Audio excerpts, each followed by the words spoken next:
I guess maybe if you could start off just by talking a little bit about Tyler Yamamoto and what your expectations were of him coming into camp and the kind of look he's going to get here.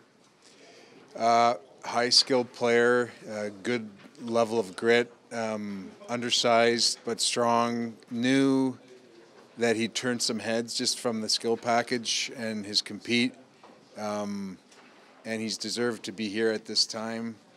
He, for me, he's an exciting player to watch because he's always making plays in every zone.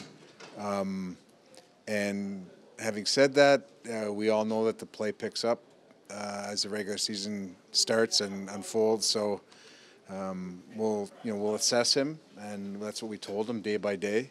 And he's an exciting player, and he adapts well to increased tempo and increased heaviness. He's done it all through camp, so we'll see what happens. But we're assessing him day to day. Yesterday, Todd said he didn't have him penciled in, kind of coming into camp, and he surprised him a little bit. How much did he surprise you?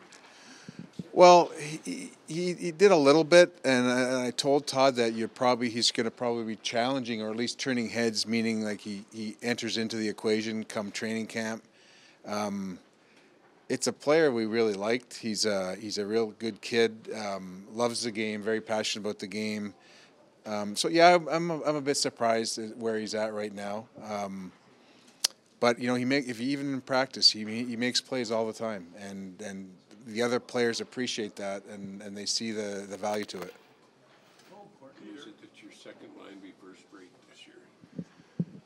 Well, you want depth right through the lineup, and I guess you want your second line to, especially if they're going to be if Leon's playing up, they're going to be focusing on that first line more. So you think by default the matchups for the second line will be lesser, but there's just the players. The teams are deep, and they're going to have most teams are going to have a good second matchup line. So it does place more importance on that line, whether it's Nuge in the middle or whether Leon drops down is in the middle. You want secondary scoring.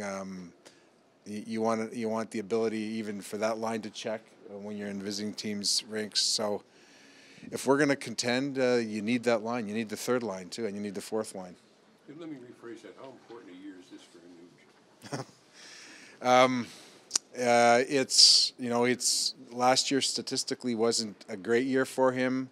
There were a lot of elements of his game with and without the puck that I liked. I know he's under scrutiny by a lot of different people. It's important for him, and as I've said before, it's about our cap situation next year. Where there's some big numbers hitting the books next year. It doesn't mean that he's the one to pick on, but I understand why I'm being asked about him a lot, and he's under some pressure that way. Speaking of one more Yamamoto, if you didn't plan on him likely being here on opening day, you probably didn't plan on burning a year of his contract or having him in your whole contract situation. As a general manager, how do you approach the change in maybe how that's going to work out? Well, you do plan ahead a little bit once you start seeing that this guy might be in the lineup. For me, if he's making an impact, by the time we have to make a decision, then that decision gets a lot harder. And see where he sits with the level of play, with the heaviness. I think that's important. But he's a good player, and you work around it. Peter, where are you through exhibition having a look at your decor and your second pairing in particular with Russell? Was Sekera not there? Matt Benning's gotten a look. Darnell Nurse is a guy that can fill in for minutes there. How patient are you going to be in letting one of those two firmly grab that spot, or could it be something that needs to be addressed? Well, we were patient with those two last year, and they showed that they could do the job. And second pairing is a different level. You get different matchups. You get harder matchups. You get more minutes. I'm going to be relatively patient, and we do have Sekera coming back at some point. So, but there's every game is critical. Every segment's critical, and we always look to improve the team. We've looked at some D. I wouldn't be doing my job if I didn't look at D right now.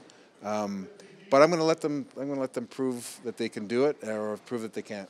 Peter, where are you with Chris Kelly? Still here? You got Just 24 players? just status quo. He's we got 24 players, but he's not signed.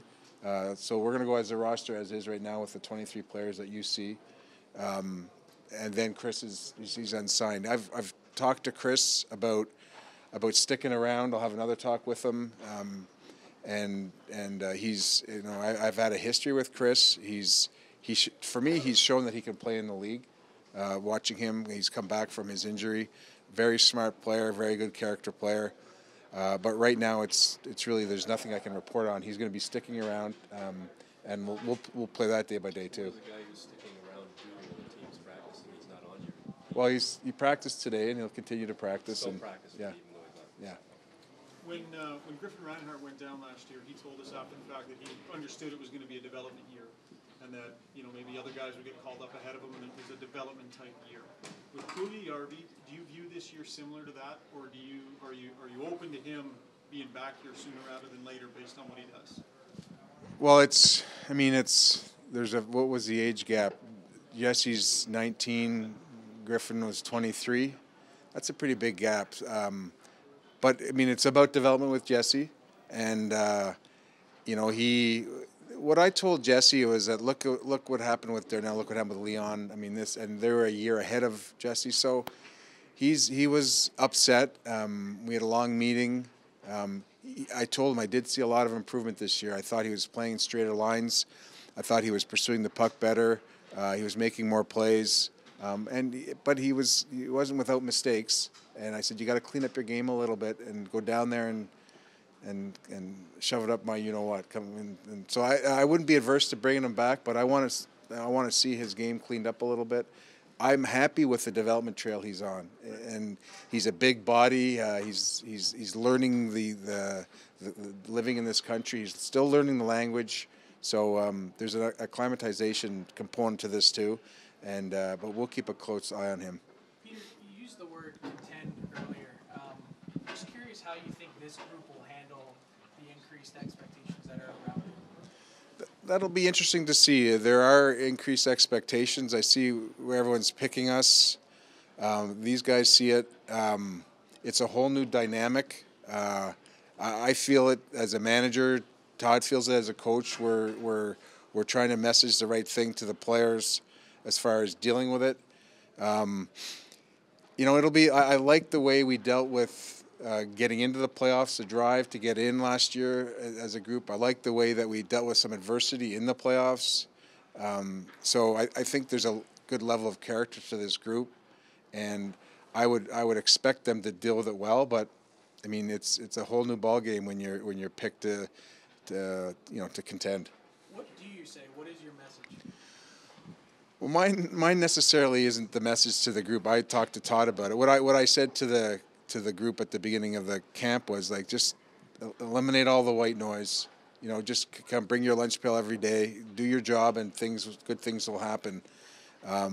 That's my message. My message when I talk with Todd and what we try and instill to the group through their staff is really that, you know, simply just stick to your job, stick to your role, where you have confidence in this group, know that you're going to be under the microscope more, and you know, just be aware of it, but make sure you stick to your job and embrace your job. You came into this year's camp acknowledging that the right wing was maybe a little bit of a question mark, some guys you were going to try in there. You come out of camp with Leon back on the right side and a rookie in Yamamoto looking to fill the other skill spot. Are you, I don't know if disappointed is the right word, are you surprised that, you know, between Strome and Kajula and some of these other guys that got looks there, that it wasn't more of a fit somewhere in there? I'm not disappointed. Training camp is to try different looks, and don't forget about Slepyshev too. I mean, he was on our team and performing well at the end of the year. So I'm happy how the way camp has unfolded. On the right side specifically, we've essentially unearthed a real good prospect, and he's earned it. But here we have a player that we're all excited about. I'm happy with our right side. I mean, and we acquired Ryan Strome to be on the right side or be in the middle, and ultimately I wanted to give Todd the capability, the flexibility to move his lineup around. So far, mission accomplished there. I understand the spotlight on the right side. There's some unproven players. We just sent one down in Jesse, but part of this whole plan, part of this whole objective is to get these young guys up and running. So we feel that we're moving along on that path. Starting